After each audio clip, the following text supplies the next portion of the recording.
Bismillahirrahmanirrahim. Assalamualaikum warahmatullahi wabarakatuh. Ikhwan Ohad rahimakumullah. Bagaimana kabar hari ini? Jauh lebih baik dibanding kemarin? Alhamdulillah. Mudah-mudahan segala sesuatu yang dimudahkan sejak pagi tadi pun membuat kita akan lebih mampu berkontribusi di sepanjang hari ini untuk orang-orang yang kebetulan berpapasan dengan kita, atau apapun yang membuat kita menjadi lebih bermanfaat ya. Alhamdulillah wa syukurillah, sekali lagi kita panjatkan kepada Allah ilahi Rabbi dengan karunia-Nya. Tidak lupa salam selawat kepada Rasulullah Muhammad sallallahu alaihi wasallam beserta keluarga dan kerabatnya. Dan untuk pagi ini seperti biasa Wirausaha Muslim menghadirkan Valentino Dinsi yang makin keren, makin kesini karena makin sehat ya. Assalamualaikum warahmatullahi wabarakatuh. Waalaikumsalam warahmatullahi wabarakatuh. Keren banget. Terima kasih. Makin ganteng, makin sehat. Disapa pendengarnya tuh. Ya, Assalamualaikum warahmatullahi wabarakatuh.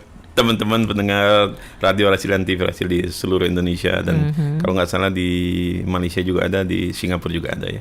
Banyak yang lain lagi. Nanti kita senang sekali karena kita juga disimak dari daerah-daerah yang ada di seluruh penjuru Nusantara sampai ini. ke Brunei juga saya dengar ya. Betul. Masya Allah. Hari ini kita ngomongin soal apa nih? Kita bicara hari ini, jadi saya ini kan spesialis spontan Mbak Nuning ya. Jadi sambil berjalan saya berpikir hari ini kita bahas topiknya judulnya Bank Umat, Bank Syariah Digital Pertama milik umat. Jadi namanya Bank Umat, Bank Syariah Digital Pertama milik umat. Digitalnya ini yang sangat beda ya dari karena sebelumnya bank syariah milik umat juga pasti udah yang ada konvensional. Yang konvensional. Baik, kalau begitu senang sekali bisa menyampaikan berbagi ide gagasan yang mudah-mudahan nanti akan membuka semangat kita untuk lebih memajukan usaha-usaha kita kaum muslimin muslimat di seluruh penjuru Nusantara. Dan apa saja yang akan disampaikan oleh tokoh kita hari ini, Valentino Dinsi, mari kita simak. Silakan. Ya, terima kasih Mbak Nuning. Bismillahirrahmanirrahim. Assalamualaikum warahmatullahi wabarakatuh. Alhamdulillah allazi alafa baina qulubina fa asbahna bi ni'matihi ikhwana. Asyhadu an la ilaha illallah, asyhadu anna Muhammadan abduhu wa rasuluhu la nabiyya ba'da. Allahumma salli wa sallim ala habibina wa syafi'ina wa maulana Muhammad wa ala alihi wa ashabihi wa man tabi'ahum bi ihsanin ila yaumiddin wa ba'd. Sebelumnya bagi teman-teman yang sudah punya nomor handphone saya yang lama ya, saya ingin menginfo dulu bahwa handphone saya yang lama itu yang 0815 itu sudah beberapa waktu lama dihack orang. Jadi kalau ada yang mengatasnamakan nomor handphone tersebut pasti bukan saya. Dan nomor yang baru saya kembali menyebutkan, nomor yang baru 0813 1961 8972. Jadi diganti nomor yang lama yang 08151414 itu sudah berganti menjadi 0813 1961 8972. Ya, jadi simpan. Ini nanti pastilah teman-teman akan WhatsApp ke saya. Kemudian yang kedua, saya sedang belajar ngevlog nih Mbak Nuning. Jadi mencoba bikin channel di YouTube. Alhamdulillah channelnya sudah jadi. Baru saya upload 2 video. Satu malam itu ada 373 tadi Mas Atep cerita ya. Jadi silakan di follow, di subscribe dan di like video pertama dan kedua saya. Video yang pertama itu berjudul Mengapa Kita Kalah Berbisnis dari Orang Cina. Ya, jadi kalau kita search di YouTube itu Mengapa Kita Kalah Berbisnis dari Orang Cina. Itu yang pertama, satu malam itu 373. Tapi yang ini, kayaknya lihat kamera deh biar yang oh gini. Biar yang kameranya yang di situ. Nyimak merasa dia ngomong. Ya. Jadi yang pertama judulnya Mengapa Kita Kalah Berbisnis dari Orang Cina. Rupanya ketika baru keluar satu malam 373 orang itu banyak yang protes termasuk istri saya. Oke. Ya. Karena di video itu saya menyebut kata Cina sebanyak 15 kali. Dan keresahan itu saya jawab pada video yang kedua. Judulnya Untung di Tengah COVID-19. Jadi sementara kita ini kan COVID, banyak orang bangkrut, banyak orang rugi, banyak orang kolaps, banyak orang di PHK, tapi ada segelintir orang yang mereka memperoleh keuntungan. Jadi judulnya Untung di Tengah COVID-19 ya. Jadi baru 2. Jadi saya konsisten nanti insya Allah Setiap minggu saya coba mengupload 2 video, termasuk nanti hari ini juga kita akan upload pembicaraan kita. Kemudian yang ketiga, jadi enaknya saya di Rasil ini kan sambil jalan dari rumah, lumayan Mbak Nuning naik motor lewat pohon-pohon bambu, lewat kampung tuh enak tuh, fresh pikiran kita, fresh, seger berpikir gitu kan di jalan. Jadi di Rasil itu tempat saya bercerita dan tempat saya juga menguji gagasan-gagasan pikiran saya. Nah, termasuk hari ini adalah hal spontan yang timbul di mana saya mencoba untuk mengkaji, menguji gagasan saya ini kepada berapa pendengar Rasil. 1 juta, 2 juta, 3,5 juta yang saya dengar. Ya, nanti pendengar bisa berinteraksi, bisa merespon di handphone yang tadi saya sebutkan, di WA saya 0813 1961 8972. Jadi, kenapa kita hari ini bicara tentang Bank Umat, Bank Syariah Digital pertama milik umat, ya. Kata-kata garis bawahi milik umat. Karena beberapa hari yang lalu kita dengar Menteri Negara BUMN Erick Thohir kan akan menggabungkan seluruh bank-bank syariah. Artinya apa? Umat nggak akan punya bank lagi. Itu kan bank punya pemerintah, ya. Jadi umat tidak akan punya bank lagi. Ya sudah, kita berpikir aja, ya kita bikin aja bank, namanya Bank Umat. Nah, landasan berpikir saya satu. Yang pertama, Selasa malam yang lalu saya ada diskusi terbatas dengan segelintir orang. Di situ ada mantan menteri, ada mantan wali kota 2 periode, ada juga wakil direktur utama sebuah lembaga riset terbesar nasional di Indonesia, ada juga beberapa kepala pajak, dan ada 1-2 orang ustadz. Jadi di situ kami berdiskusi, mereka minta saya berbicara, ya saya berbicara kira-kira 5-10 menit. Saya menyampaikan gagasan saya tentang Business for Millennials. Ya, saya bercerita tentang buku ke-19 yang saya tulis, Business for Millennials. Alasan saya sederhana pada saat itu. Mereka, pertama saya bilang ini keluhan anak saya kan baru saja lulus, alhamdulillah berkat doa ikhwan awat semua. Hari Senin yang lalu anak saya sidang online, Mbak Nuning, ya. Dia di sarjana desain interior di ITS, alhamdulillah lulus. Nah, ketika selesai dia sidang, lulus, dinyatakan lulus, dia ngomong gini sama saya, Mbak Nuning, "Bi, aku bisnis gimana, Bi ya?" Dia masih resah. Padahal sejak semester 3 dia sudah punya usaha sama teman-temannya, bertiga. Tapi inilah keresahan anak millennials ketika mereka sedang berbisnis, tiba-tiba situasinya, ekonominya langsung drop, ya. Mereka bingung. Nah, jadi kebingungan ini yang coba saya jawab, saya sampaikan kepada teman-teman tadi mantan menteri itu, dan saya bilang saya insya Allah sedang menginisiasi buku itu, Business for Millennials. Penulisnya saya bilang saya bertiga, saya, Valentino Dinsin, dan 2 orang anak saya yang namanya Yahya Valentino dan Umar Valentino. Jadi di samping itu saya bilang saya akan pasca buku ini keluar, nanti mudah-mudahan di akhir bulan ini sudah selesai penulisannya dan sudah bisa diproduksi, sehingga awal bulan Agustus, paling tidak 17 Agustus sudah bisa kita launching. Itu saya akan bentuk namanya Business for Millennials Community. Jadi komunitas untuk anak-anak milenial. Jadi keresahan yang dialami oleh anak saya yang usianya millennials juga pasti dialami oleh anak-anak milenial yang lainnya. Nah, jadi tujuannya adalah bagaimana menjawab keresahan anak-anak millennials itu, bagaimana cara mereka mulai berbisnis, bagaimana cara meningkatkan omset mereka, bagaimana cara memasarkan produk mereka dan berkaitan dengan bisnis. Itu yang pertama. Yang kedua, tidak kalah pentingnya adalah bagaimana saya bilang kita bisa mencetak anak-anak milenial hari ini bisa menjadi Khairul Tanjung dan Sandiaga Uno di masa depan. Wow. Ya, di video saya yang kedua, sukses bisnis di tengah COVID-19 itu, saya mengajukan satu pertanyaan. Ya, di situ saya bilang, ada yang kenal nggak Sandiaga Uno dan Khairul Tanjung tahun 99, 98, 99, 2000?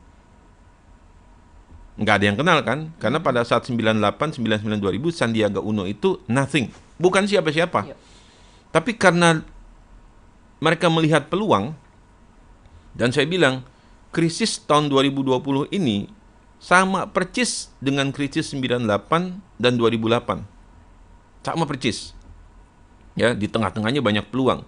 Jadi Sandiaga Uno, Khairul Tanjung tahun 98, 99, 2000 itu nothing, bukan siapa-siapa.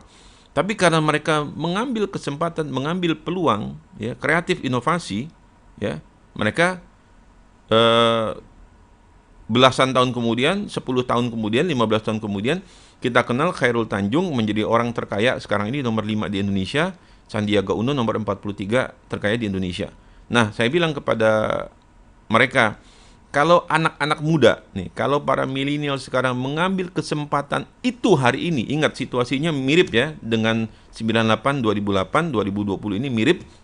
Kalau kalian ambil kesempatan itu, kalau kalian ambil peluang itu hari ini, percaya deh, 10-20 tahun yang akan datang, kalian akan bisa jadi seperti Khairul Tanjung dan Sandiaga Uno. Bahkan lebih, saya bilang. Nah, jadi kemampuan berkreasi, berinovasi, dan ngambil kesempatan, maka kalian akan jadi. Itu yang pertama, alasan yang pertama. Kemudian, beberapa bulan yang lalu, saya diundang oleh seorang tokoh pimpinan 212, ya Mbak Nuning. Ngomong saya di rumahnya, saya datang ke rumahnya, bicara kira-kira sampai 3 atau 4 jam. Dari pembicaraan itu saya simpulkan, ini versi saya, jadi pikiran saya sampaikan kepada beliau. Saya bilang, Ustadz, kita ini umat Islam sulit bangkit di Indonesia karena menurut saya, ya menarik lagi-lagi menurut saya subjektif, karena kita nggak punya dua hal. Yang pertama, kita tidak punya kepemimpinan yang kolektif, pemimpin yang bisa diterima oleh semua kelompok masyarakat, bukan cuma orang Islam saja.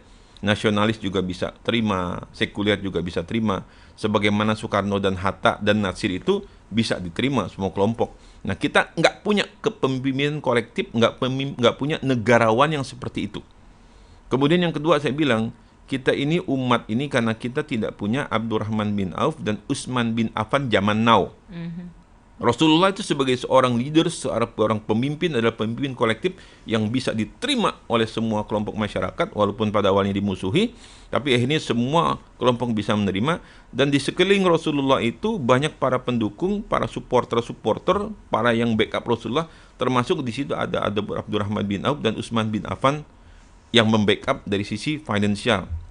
Nah, dalam dakwah itu juga ya perlu itu. Jadi ibaratnya kendaraan ini butuh bensin. Nah, bensinnya itu yaitu, jadi harus ada konglomerat, harus ada orang-orang kaya, harus ada juga para agnia yang mendukung dakwah itu. Nah, kita nggak punya itu, Mbak Nuning. Ya, kita tidak punya Abdurrahman bin Auf dan Utsman bin Affan zaman now. Nah, ditambah lagi tadi milenial. Terus kalau kita nggak punya pemimpin yang kolektif yang bagus, nggak punya para agnia, nggak punya Abdurrahman bin Auf dan Utsman bin Affan zaman now, lalu kita diam aja. Lalu kita marah. Lalu kita teriak-teriak anti Cina, anti asing. Kita teriak sebentar-bentar asing. Emangnya dengan kita teriak asing dan asing, bangsa ini berubah nasibnya? Enggak kan? Jadi daripada kita berteriak-teriak marah, lebih baik ya kita adain dong, kita bikin dong, ya kita create gitu kan. Jadi itu alasan yang kedua. Kemudian alasan yang ketiga saya bicara pada hari ini, Bank Umat, ya. Bank Syariah Digital pertama milik umat itu karena beberapa hari yang lalu kemarin datang anak muda penggiat masjid ke rumah saya. Jadi 2 hari yang lalu dia WhatsApp mau konsultasi, saya bilang ya datang aja ke rumah, saya udah 4 bulan juga di rumah aja nih. Dia datang bertiga, dia cerita macam-macam tentang bisnisnya, ujung-ujungnya apa? Kapital nggak punya modal, Ustadz begini dan begitu, ya. Dan saya cerita juga, ini sebetulnya bukan ente doang yang ngalamin, ya. Jadi kita ini menggerakkan ekonomi umat, ya termasuk Rasil juga. Ini kan kita sedang berjihad di jalan Allah nih, Mbak Nuning, ya. Kita berjihad di jalan Allah, berjihad untuk umat, ya. Kita kan perlu kapital, perlu modal. Selalu keluhan kita itu sama, kita nggak punya modal.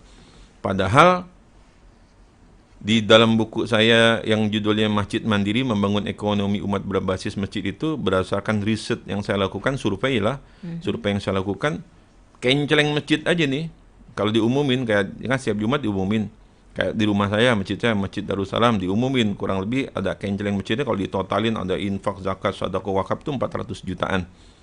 Darussalam masjid saya di Gria Tugu Asri. Darussalam Kota Wisata itu saya dengar ada berapa miliar, 7 miliar, ada 8 miliar. Ya, belum lagi macam-macam masjid-masjid yang lain.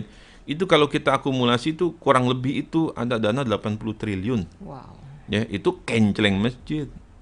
Ya, baru kencelengnya doang tuh.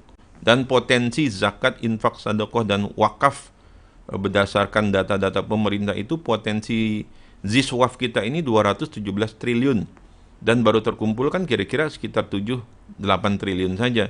Jadi masih terbuka kesempatan itu. Jadi sebetulnya uang umat ini banyak, uang umat ini bersebaran di mana-mana, tapi kita tidak bisa memanfaatkannya. Dan lagi-lagi ketika saya ketemu pimpinan bank syariah, saya tanya, "Bang, gue mau tanya nih, tolong jawab ya, jujur Bang. Ini kan kita bank syariah nih, namanya bank syariah, pasti punya umat kan." Saya tanya, yang paling banyak pinjam duit di bank syariah, siapa Bang? Umat apa Cina? Dia bilang, ya Cina lah. Kan lagi-lagi begitu. Jadi kan sedih juga. Kita ini cuman marah, kalau kata Bang Eb Saifullah Patah, kita ini umat Islam masih jadi gerombolan, masih jadi kerumunan. Nah, caranya bagaimana? Ya kita harus keluar dari gerombolan dan kerumunan itu. Makanya saya hari ini melontarkan gagasan Bank Umat, bank digital pertama milik umat. Itu kenapa? Saya tidak mau berhenti pada stigma, pada kemarahan, nggak bisa move on dengan stigma asing-asing Cina. Kenapa? Saya teringat satu ayat Al-Quran, A'udzubillahi minasyaitonirrajim, wal takum minkum ummatu yad'una ilal khair. Hendaklah kalian itu takwin. Takwin itu membentuk, meng-create. Jadi jangan kita cuma marah tapi nggak pernah nyari solusi. Kita marah nggak pernah nyari jalan keluar. Jadi kita boleh marah, kita boleh cemburu, kita boleh kesel, tapi kita harus cari solusinya. Nah, umat ini punya masalah satu, ya, masalah katanya keuangan, masalah mau bisnis susah.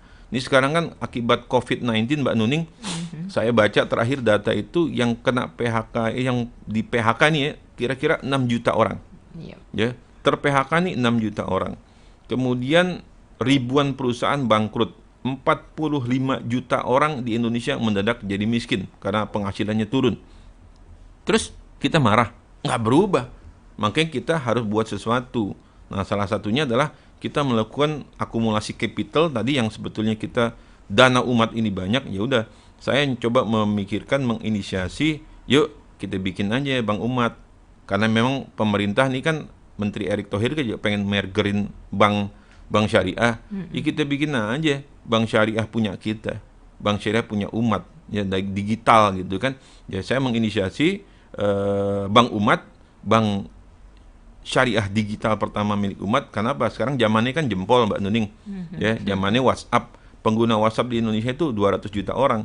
Jadi ya kita akumulasi dana-dana itu untuk apa? Untuk kepentingan umat.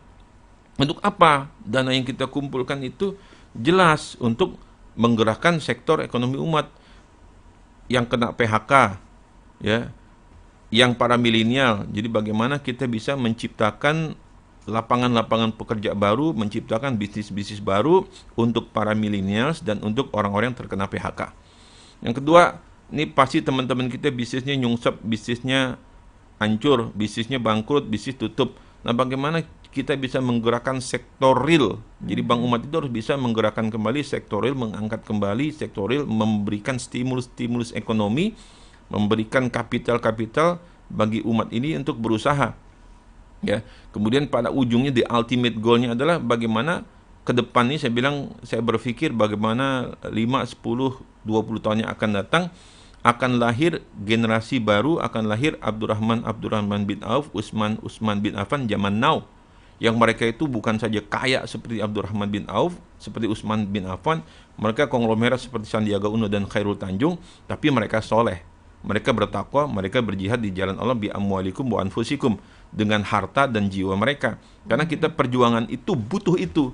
Ya, daripada kita cuma marah-marah, mendingan kita berpikir, berbuat, bertindak, lakukan sesuatu. Ya, jadi ketika saya melontarkan gagasan Bank Umat ini, Mbak Nuning, kenapa saya berpikir? Karena kita ini umat Islam majority, duitnya banyak. Jumlah umat Islam itu 87,2% dari 270 juta, artinya ada 235 juta orang Islam. Majority, jumlah kita banyak. Tapi tidur nih, saya coba bangunin aja. Yuk, saya bilang kita mumpung bank syariah mau di merger, mumpung umat lagi seperti ini, lagi semangatnya tapi juga ekonominya lagi turun, kita bangkitkan kembali. Saya sampaikan ide Bank Umat, bank syariah digital pertama milik umat. Tahu nggak Mbak Nuning? Yang nyambut siapa? Tiba-tiba datang ke saya itu dari Cina, dari Singapura, dari India. Kan goblok betul ini. Lontaran ide saya pikiran, tapi yang melihat peluang ini, yang melihat ini ada sesuatu, ini adalah peluang, ya kalau pakai bahasa Cina itu, lagi-lagi Cina ini nyebutnya. Jadi ada pepatah Cina disebutnya Wei Ji. Wei Ji artinya apa? Ancaman dan opportunity. Jadi di satu sisi, di tengah COVID ini, di tengah bencana ini, di tengah kesusahan, di tengah masalah, itu terbuka peluang. Nah, orang-orang yang kreatif inovasi, dia bisa ngelihat di mana peluangnya, di mana tantangannya, di mana kesempatannya, mereka ambil. Dan itu yang terjadi menurut saya, apa yang dilakukan oleh Sandiaga Uno dan Khairul Tanjung pada masa 98, 99, 2000. Mereka berada di tengah-tengah krisis, di tengah badai krisis kayak kita hari ini, tapi mereka tetap calm, tetap tenang, tetap berpikir, tetap kreatif, inovasi, diambil kesempatan, diambil tindakan. Sehingga akhirnya apa? 10-20 tahun kemudian kita lihat, kita mengenal dua nama itu siapa. Padahal 98, 99, 2000 mereka berdua nothing, bukan siapa-siapa. Nah, spirit ini, berpikir seperti inilah, stimulus seperti ini yang harus dimiliki oleh generasi baru, generasi milenial. Nah, tugas kita ini Mbak Nuning, Radio Rasil ya, dengan teman-teman para orang-orang tua, ya kita sebagai apa? Sebagai katalisator saja. Udahlah, kita ini kan we are outgoing generation. Kita ini generasi yang sebentar lagi pergi, hilang ya, meninggal. Tapi bagaimana kita menyiapkan the next generation, generasi milenial ini untuk menjadi the future leader, menjadi pemimpin-pemimpin masa depan. Dan salah satunya ketika kita menyiapkan itu pasti butuh kapital. Kita butuh modal, kita butuh bantuan banyak orang. Yuk, saya mencoba menginisiasi. Makanya saya panggil nih, malu saya sebetulnya. Masa saya lontarkan gagasan pikiran ini, yang nyambut ide gagasan saya ini orang India, orang Cina, orang Singapura. Kemana Melayunya, kemana pribuminya, kemana Muslimnya. Ironis sekali. Ironis. Makanya yuk, teman-teman yang Muslim, para developer. Itu yang datang ke saya developer tuh Mbak Nuning. Yuk para developer, pengembang application, bisa hubungin saya. Teman-teman yang punya kapital, yang punya modal, yang ingin infak, sedekah gitu kan, untuk perjuangan ini, untuk membangun masa depan anak-anak muda kita, membangun masa depan bangsa kita, atau yang ingin berinvestasi juga. Karena pasti ketika kita bikin bank umat ini, ya kebayang saya 2 juta, 3 orang, 3 juta, 4 juta orang gabung aja, udah itu kapitalisasi sangat besar. Itu pasti para venture capital pasti matanya hijau. Kenapa? Dia ngelihat crowd yang begitu banyak, dia ngelihat pasar yang begitu besar, pasti mereka ingin ikut di situ. Ya, jadi jangan kita jadi orang yang ketinggalan zaman kemudian marah lagi. Oh, Cina lagi, asing lagi, asing lagi. Yang datang ke gue orang Cina, orang India, orang Singapura. Lo kemana Islamnya kan gitu? Kemana orang Islamnya? Kemana Muslimnya? Harusnya yang menyambut gagasan ini pertama kali kita orang Islam. Kenapa? Ini kan untuk kita, untuk masa depan anak cucu kita, untuk masa depan bangsa kita. Ya kalau kita bukan kita, siapa lagi? Ya, jadi itulah landasan kenapa ide gagasan Bank Umat, Bank Syariah Digital pertama milik umat ini saya lontarkan, dan alhamdulillah kemarin malam sore ya, saya sudah berkomunikasi dengan ya abang saya lah yang paling jago di IT, lulusan dari Rusia. Dia bisa, udah Val nanti gue bantu, ntar bisa pendaftarannya itu cuma lewat WhatsApp. Ya, jadi dengan teknologi yang namanya bot sekarang itu, ya kita nggak perlu buka website, dengan pakai WhatsApp kan semua udah biasa pakai WhatsApp. Ya mudah-mudahan lah, paling tidak saya panggil nih para developer, ayo kita merapat. Ya, para orang-orang kaya, para investor, para agnia yang punya keahlian, yuk sama-sama kita wujudkan ini untuk masa depan. Bukan cuma kita nggak lama lagi mati gitu kan, ya masuk dalam kubur. Tapi anak cucu kita pemimpin masa depan, nasib bangsa ini di tangan mereka. Tapi jangan khawatir, begitu kita masuk dalam kubur, ya kan kita udah tanam amal. Tadi barusan di depan ketemu sama Bang Krisna, ada orang yang bersedekah. Berapa ya? 8 gram emas gitu kan. Ibunya meninggal, rupanya ibu bilang, kalau saya meninggal nanti ini ada surat, tolong kasihin, baca, dikasih ke Rasil. Jadi anaknya buka wasiat ibunya, rupanya ibunya menyumbang 8 gram emas ke Rasil. Saya bilang, Mbak, Masya Allah, itu ibu tenang, aman di kubur. Ya kenapa? Kemarin saya habis ceramah di masjid saya kuliah subuh. Saya bilang, jadi seorang yang akan meninggal ini, ya, ini kita mau meninggal, mau dicabut jenazah nyawa kita Mbak Nuning, itu dia teriak sama Allah, Rabbi, laula akhortani ila ajalin qarib, ya Allah, Tunggu sebentar ya Allah, jangan cabut dulu. Kalau engkau tunda, laula akhortani ila ajalin qarib, ketika engkau tunda umurku sesaat sebentar aja. Itu jenazah mau ngapain, Mbak Nuning, yang minta ditunda? Ya. Apakah mau sholat? Apakah mau haji? Enggak, ternyata jenazah itu laula akhortani ila ajalin qarib fa astaddaqa. Aku ingin bersedekah.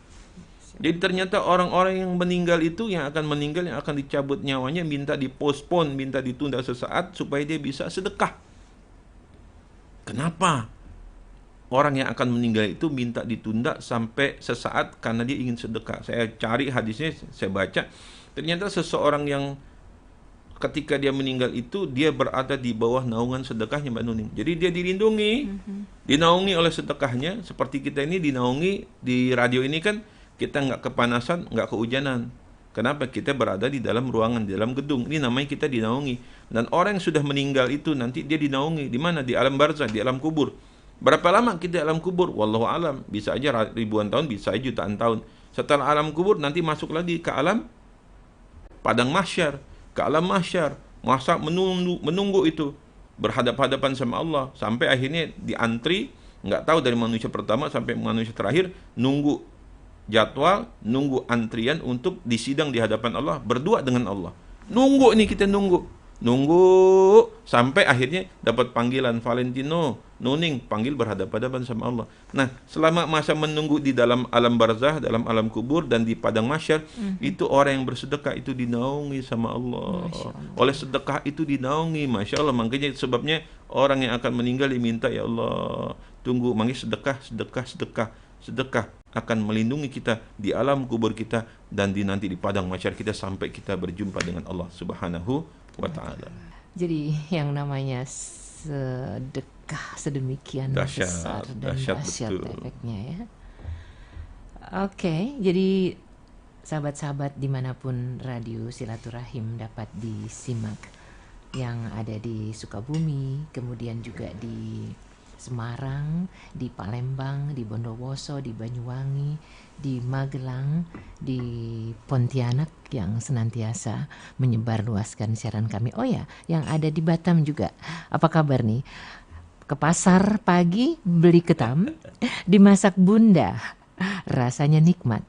Kemudian yang berikutnya tentu salam rindu untuk Batam. Semoga semakin disayang umat ya. Amin. Sebelum kami lanjutkan kembali, kalau Anda mau bertanya silakan. Kita jeda sejenak menyimak apa yang akan disampaikan oleh Anis. Silakan Anis.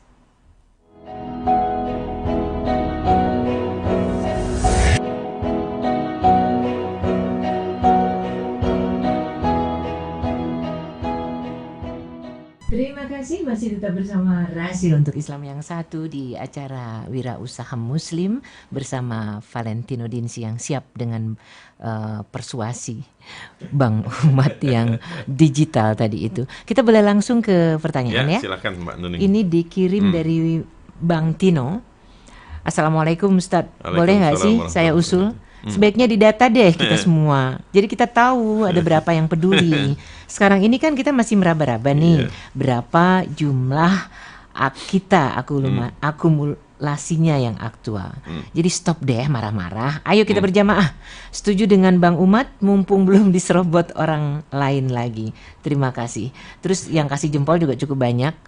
Bagaimana rasanya? Seneng banget kalau kita direspon seperti ini ya.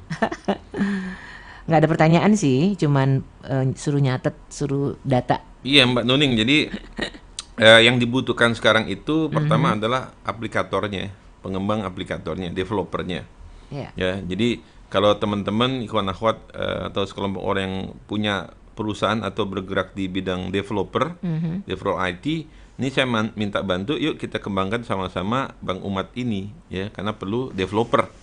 Ya, kemudian juga kita perlu memang kapital juga sedikit-sedikit untuk menggerakkan ini untuk tim yang bekerjanya ya. Jadi kalau masalah ngedata sih saya pikir gampang itu. Jadi saya bilang kalau kita sudah jadi, ini barang udah jadi, saya cuma akan ngomong ke beberapa orang doang kok. Satu, saya ngomong ke UAS. Kebayang followernya berapa juta. Ya, saya ngomong ke Ustadz Adi Hidayat. Ya, saya ngomong ke Ustadz kita nih, ya, Ustadz Hussein Hussein, ya. Ustadz. Kita ngomong juga ke tetangga saya di Condet, Ustadz Khalid Basalamah ya. Saya ngomong lagi ya ke Agim dan segala macam. Itu Ustadz Bahtiar Nasir itu kembung langsung tuh saya bilang ya, langsung bisa ya jutaan lah gitu kan. Makanya tadi teman-teman dari Singapura, dari Cina dan dari India itu para developer tuh ya, itu ngerapat ke saya. Ya harusnya kan teman-teman yang muslim nih yang peduli, karena ini kan menyangkut agama kita, menyangkut bangsa kita ya, bukan cuma menyangkut kapital atau untung yang bisa diperoleh dari situ. Ya makanya tadi saya kasihkan nomor saya tuh WA saya di HP saya itu 0813 1961 8972. Kalau yang ini sih responnya banyak gitu kan. Cuman kan ketika kita berhadapan dengan kendala teknis, yaitu kita harus mengembangkan aplikasinya ini. Kita harus ada punya developer. Nah, tentang masalah izin jangan khawatir. Ini saya kemarin tetangga saya kebetulan ada direktur operasional dan keuangan sebuah bank syariah.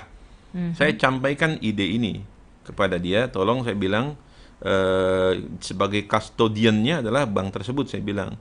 Tapi tolong kita dibantu masalah nanti e-walletnya, kemudian juga ya dibantu dengan apa kalau rekening namanya virtual account-nya, coba menginduk ke situ dulu saya bilang, supaya masalah izin jadi no issue. Insya Allah kalau masalah izin kita no issue, karena kita nanti akan menginduk dulu sementara ke custodiannya ke bank syariah sebelum kita bisa berdiri sendiri.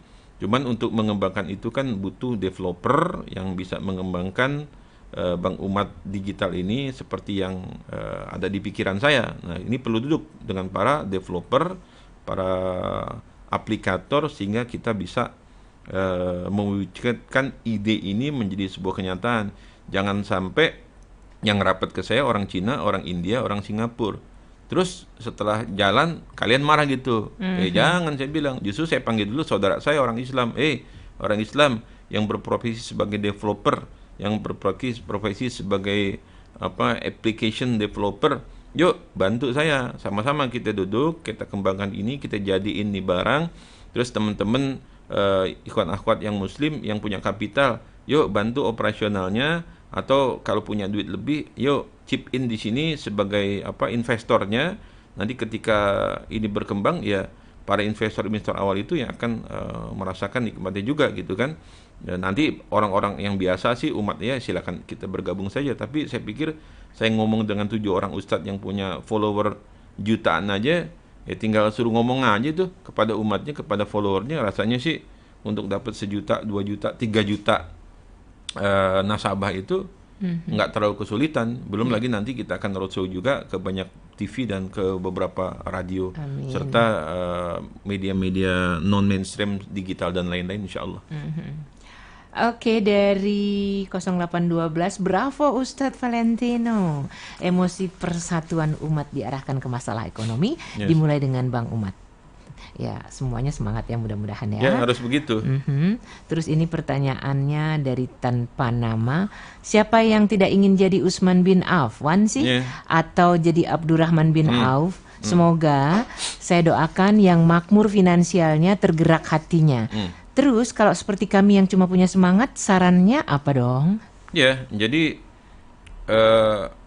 saya kan tadi cerita Sandi Uno dan Khairul Tanjung.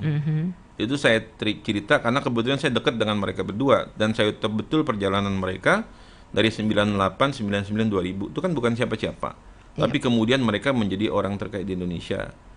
Nah, kita punya mentor kan tuh. Kita punya contoh sukses 2 orang muslim ini.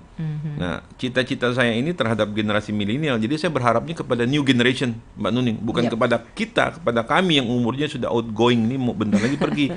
Tapi kita ingin menyiapkan generasi baru ini supaya 10, 15, ya 5, 10, 15, 20 tahun yang akan datang akan lahir generasi baru seperti sekaya Sandi dan Khairul Tanjung, tapi memiliki kesolehan yang luar biasa. Nah, ini kan harus di-create, ini harus dipikirkan, ini harus dirancang, ini harus dibuat. Dan menurut saya itu bisa kita lakukan. Tapi untuk melakukan itu lagi-lagi kan butuh sumber daya manusia, human capital. Perlu juga kapitalnya, butuh orangnya juga.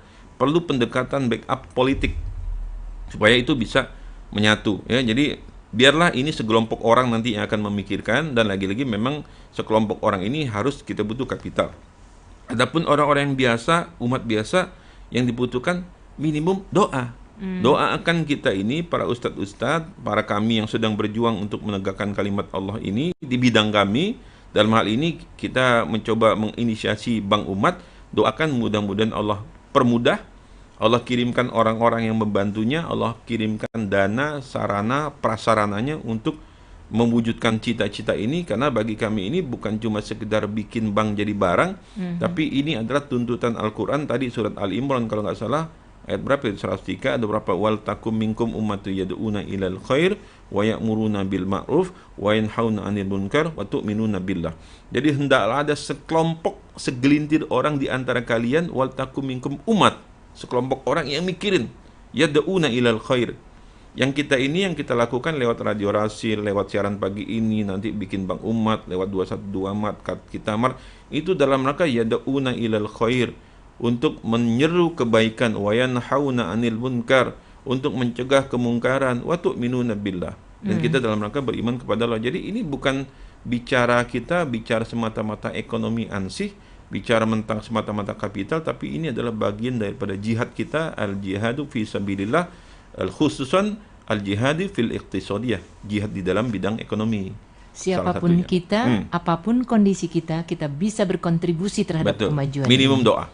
Karena yang terlemah adalah doa, pasti kita semua bisa. Baik Bang Valentino, bagaimana ini follow up ide warung masjid dan buku dari buku Ustadz yang baru pasca Covid? Saya bukan ini pengen banget ikutan ya. Kalau buku insya Allah doakan mudah-mudahan akhir bulan ini sudah bisa selesai. Paling tidak apakah akhir bulan, paling telat bulan depan sudah jadi, dan itu sebagai panduan bagi generasi milenial. Ya, jadi bisnis for milenial memang saya rancang sebagai panduan bagaimana kita mencetak generasi milenial menjadi generasi Abdurrahman bin Auf dan Utsman bin Affan zaman now. Ya, ini sebagai panduannya. Nah, kemudian warung masjid ini kenapa lontaran saya jadi Bank Umat, Bank Syariah Digital pertama milik umat? Karena selama 1 tahun saya berbicara tentang warung masjid, ya, warung umat ini, persoalan masih itu saja, Mbak Nuning. Kita belum bisa memecahkan masalah product availability, masalah supply chain, masalah pricing. Kita belum bisa memecahkan. Kenapa? Semata-mata karena masalah kapital. Kita nggak punya duit untuk mewujudkan itu. Kita nggak punya duit untuk membangun infrastruktur, membangun supply chain, memiliki produk yang bagus, menciptakan produsen. Akhirnya karena di tengah-tengah letih itu 1 tahun setelah mikirkan itu, udah sekalian aja saya bilang, idenya yang gila aja sekalian, kita bikin aja Bank Umat. Tadi sebetulnya saya Bank Umat ini sudah berpikir ketika mulai kita Maret dan 212 Maret, saya sudah memikirkan di ujungnya itu Bank Umat. Ini pikiran ujung ya, terakhir. Tapi ternyata ketika kita menjalankan itu semua, 212 Maret, kita Mat, warung umat, warung masjid, itu agak susah. Boleh jadi dikatakan agak stuck di tengah jalan. Ya strategi berubah aja. Saya rubah aja. Yang tadi di ujung majukan ke depan aja. Siapa tahu, kan gitu. Siapa tahu dengan perubahan strategi ini, sekarang kita tadinya mencoba membangun infrastrukturnya, kita rubah sekarang yang di belakang kita majukan ke depan sebagai basis untuk fundraisingnya, sebagai basis, sebagai crowdfundingnya. Mudah-mudahan apa yang kita cita-citakan itu membangun ekonomi umat, kita Mat, 212 Mat, generasi milenial, menciptakan lapangan pekerjaan baru, memberikan stimulus ekonomi kepada saudara-saudara kita yang sedang bangkrut, bisnis sedang terpuruk, itu bisa jalan. Jadi ini semata-mata strategi yang coba saya change, saya rubah saja. Jadi tadi di awal-awal masih ingat kan saya bilang intinya Khairul Tanjung Sandiaga Uno muncul itu karena kreativitas dan inovasi. Dan memang inti daripada entrepreneurship adalah creativity dan inovasi, serta kejelian kita untuk melihat peluang. Nah, apakah Anda melihat itu? Saya melihat itu. Makanya saya ajak, yuk sama-sama. Sama-sama melihat. Muhammad Hanafi, terima kasih, dia bilang bersedekah deh sebelum pindah ke alam barzakh. Kalau semua terpersuasi seperti ini, insya Allah. Insya Allah. Ada komentar di live chat YouTube kita, Rasil TV, itu dari Bapak Darwis Johan. Memang sudah harus ada nih Bank Umat yang betul-betul sistem dan pelaksanaannya syariah. Sekarang yang ada namanya saja syariah, tapi implementasinya masih belum full syariah, dan akadnya saja mereka yang buat sendiri. Kemudian ada komentar lagi dari Iva Channel. Assalamualaikum Pak Valentino. Semoga Bapak sehat selalu ya. Amin, amin, Mau amin. tanya nih, bagaimana nasib koperasi dan minimarket umat Islam saat ini? Karena di tempat saya, baik Kita Mart atau 212 Mart sudah closed. Iya, jadi tentang yang pertama tadi ya, Mbak Nuning, saya berpikir bagaimana Bank Umat ini prinsipnya tanpa riba sama sekali. Kan kita yang buat, kita yang tentuin dong, gitu kan.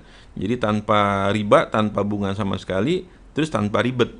Makanya dari mulai pendaftarannya saya berpikir, saya ajak kawan-kawan yang ahli di dalam bot teknologi, itu bagaimana daftarnya ya pakai WA aja, semua orang pakai WA. Ya, jadi simplicity, kuncinya di situ. Ya, sesuai dengan syariah. Kemudian kalau ya mart-mart milik muslim itu sejak saya sakit, kemudian saya mengundurkan diri dari kepengurusan lembaga-lembaga tersebut, ya rasanya berjalan di tempat gitu kan, karena kekurangan pemikir dan saya tidak melihat ada yang secara serius memikirkan mencari solusi atas masalah yang dihadapi itu. Makanya begitu Allah sembuhkan saya, ini kan sudah berapa bulan saya bisa bersiaran lagi di Rasil, sudah bisa berbicara lagi di banyak tempat, di masjid, alhamdulillah. Mulai saya memikirkan, dan ketika 1 tahun memikirkan mencari solusi apa yang terjadi dengan Kita Mart dan 212 Mart, nggak ketemu juga solusinya. Saya sudah bertemu dengan Mas Khairul Tanjung, saya bertemu dengan Mas Khairul Tanjung kan Transmart ya. Saya bertemu dengan Tommy Soeharto Goro, rasanya nggak ketemu juga solusinya. Ya habis mau kemana? Akhirnya kita mencoba bergerak sendiri juga, kapital nggak punya. Masalahnya klasik itu saja menurut saya. Di dalam bisnis retail itu masalahnya nggak berubah, cuma itu saja. Salah satunya memang kita problem terbesar kita adalah lack of capital, kekurangan kapital, kekurangan modal. Padahal umat Islam ini kencelengnya aja 80 triliun, potensi zakatnya 217 triliun. Ya sudah, saya lantarkan saja gagasan yang sekalian mikirnya juga kecil juga nggak selesai juga, gede juga paling sama juga, kan masalahnya cuma di sini.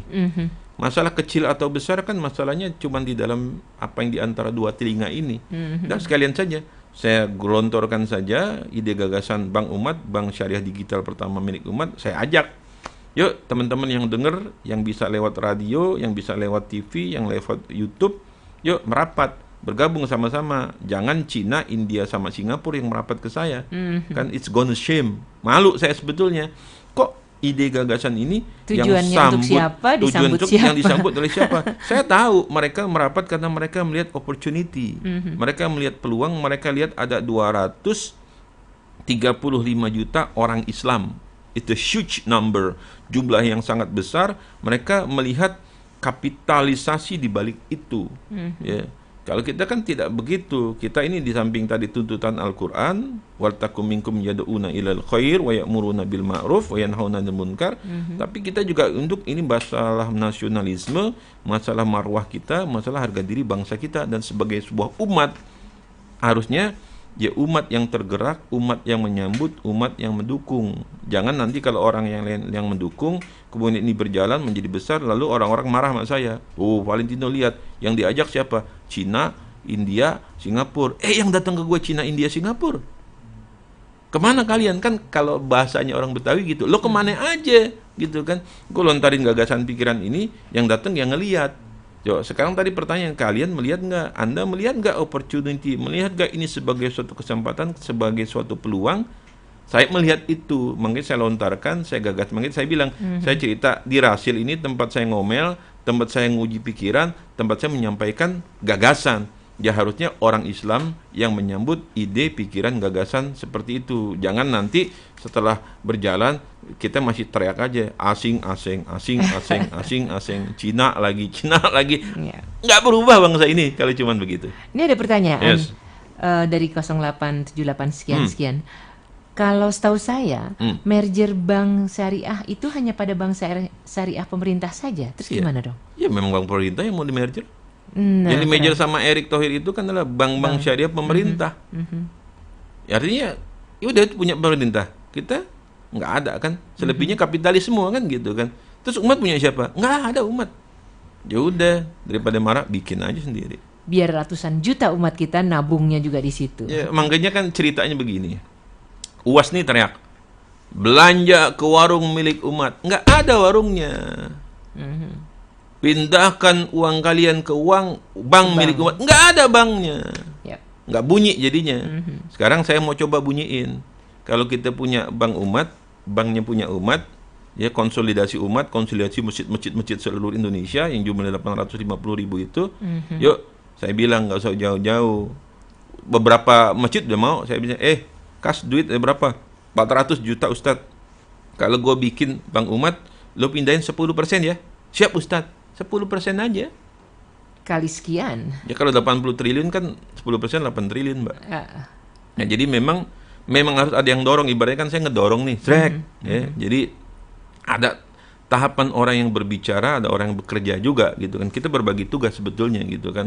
Tadi saya bilang ini kalau barang udah jadi nih, makanya saya panggil sekali, developer Islam, pengembang application milik orang Islam, hubungin saya 0813-1961-8972 ya. Ini jadi nih barang nih, gue keliling ke 7 ustadz aja tadi, Adi Hidayat, UAS ya. Kita keliling aja ke 7 ustadz itu, kita minta ustadz ngomong, suruh umat gabung. Wah, jutaan orang itu akan gabung.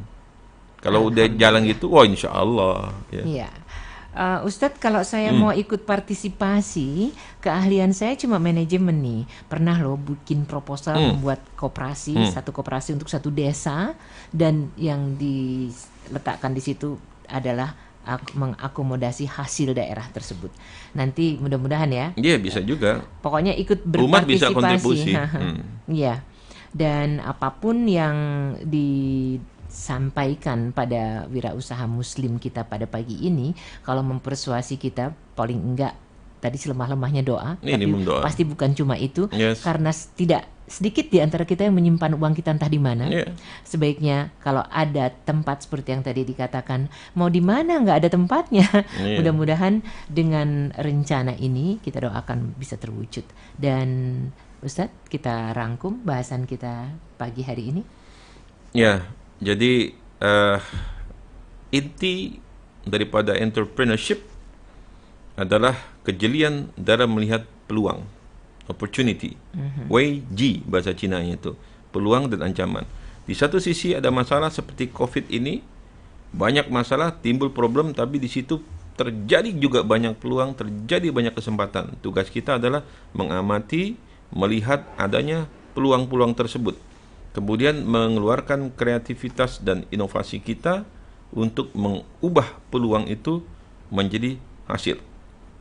Nah, apa yang kita mau coba bangun ini adalah, yang pertama jelas kita ingin mengkonsolidasikan kekuatan umat. Yang kedua, kita ingin mencetak generasi-generasi baru, para kaum milenials ini yang insya Allah mudah-mudahan 10-20 tahun ke depan mereka akan menjadi Abdurrahman bin Auf, Utsman bin Affan zaman now, zaman baru, yang mereka berjihad dengan harta dan jiwa mereka di jalan Allah. Mereka menukar dunia mereka dengan surganya Allah. Karena sebaik-baiknya ada perniagaan adalah ketika bertransaksi, bertukar dengan Allah, dan balasannya luar biasa, Masya Allah, surga.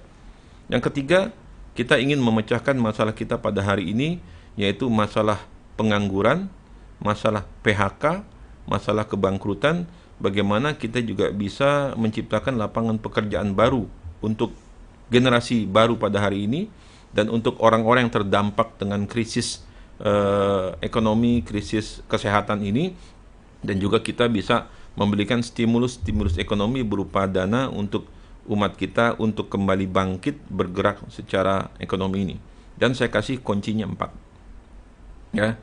Pertama, kunci dari itu semua, ya, yang pertama adalah Allah. Mari sama-sama kita mendekatkan diri kepada Allah Subhanahu wa taala, karena Allah Rabbul Alamin, Allah Rabbus samawati wal ardi wa ma bainahuma. Allah itu Tuhan antara langit dan bumi dan antara keduanya. Kalau kita dekat sama Allah, tangan Allah turun, semuanya beres. Iza arada syai'an yaqulu lahu kun fayakun. Kalau Allah bilang kun fayakun, selesai. Kita nggak perlu yang lain, ya. Kita butuh Allah. Yuk sama-sama kita dekatkan diri kepada Allah, kita libatkan Allah. Semoga Allah mudahkan semua urusan kita di dunia dan akhirat ini. Yang kedua adalah kita butuh ilmu. Hari ini kita belajar melalui radio, ya, melalui YouTube, melalui koran, melalui media sosial adalah belajar ilmu. Kul hal yastawi allazina ya'lamun wallazina la ya'lamun. Enggak sama orang yang punya ilmu dengan orang yang tidak punya ilmu. Ilmu yang akan mengangkat kita. Yarfa'illahil ladzina amanu wallazina utul ilma darajat. Orang ilmu itu punya derajat yang lebih tinggi insyaallah. Jadi kedua pesannya adalah berilmu, belajar fa'lam annahu la ilaha illallah. Ta'wilah tidak ada ilah kecuali Allah. Ya, jadi ilmu yang kedua. Yang ketiga adalah mentor. Kita perlu mencari guru, mencari mentor. Makanya Business for Millennials, termasuk juga Business for Millennials community yang akan saya rancang ini. Semalam Selasa yang lalu, Selasa malam saya bicara dengan mantan menteri, mantan wali kota 2 periode, dengan macam-macam banyak tokoh. Saya bilang ini kita gagas untuk the next generation, untuk the future leader, untuk anak-anak kita. Kita yang senior-senior ini jadi mentor saja. Jadi guru bagi mereka, jadi pembimbing bagi mereka. Dan nanti kita ajak lagi teman-teman yang lain. Jadi kita ini orang tua, yuk daftarin anaknya bergabung pada komunitas Business for Millennial ini, bergabung, kita jadi mentor untuk anak-anak kita, menyiapkan anak kita untuk jadi pemimpin masa depan. Yang keempat adalah community. Makanya Business for Millennial Community ini adalah satu upaya saya untuk menyiapkan generasi-generasi hari ini menjadi generasi masa depan. Karena kalau kita bicara Zaki Bukalapak, sekarang kan Bukalapak ini salah satu direksinya 3 orang. Ini saya kenal 3-3-nya. Karena ya ini sahabat saya, salah satu banyak murid saya juga di situ. Ada Zaki sebagai CEO-nya, kemudian ada Fajrin yang sekarang jadi direktur di Telkom ya. Kemudian ada lagi namanya Senup. Ini 3 anak ITB, milenial anak ITB yang begitu lulus kuliah, mereka nggak bekerja, mereka nongkrong sama-sama, mereka jadikan garasi rumahnya sebagai laboratorium mereka untuk mulai berbisnis. Mereka yang bikin Bukalapak, akhirnya Bukalapak nilainya triliunan. Bahkan Fajrin sekarang menjadi salah satu direktur termuda di Telkom.